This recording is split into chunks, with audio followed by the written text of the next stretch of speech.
You ask Tiger to solve. This deals with linear equations with one unknown. The final result is x equals 5. Let's solve it step by step. Simplify the expression. Expand the parentheses. Simplify the arithmetic. Group like terms.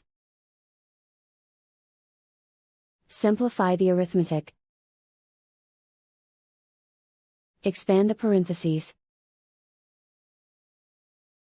Multiply the coefficients. Simplify the arithmetic. Group all x terms on the left side of the equation. Subtract 6x from both sides. Group like terms. Simplify the arithmetic. Group like terms. Simplify the arithmetic.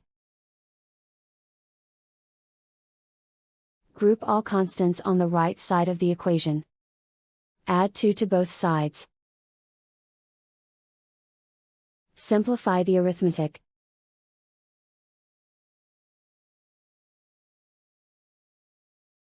Isolate the x. Divide both sides by 2. Simplify the fraction. Find the greatest common factor of the numerator and denominator. Factor out and cancel the greatest common factor. And so the final result is x equals 5.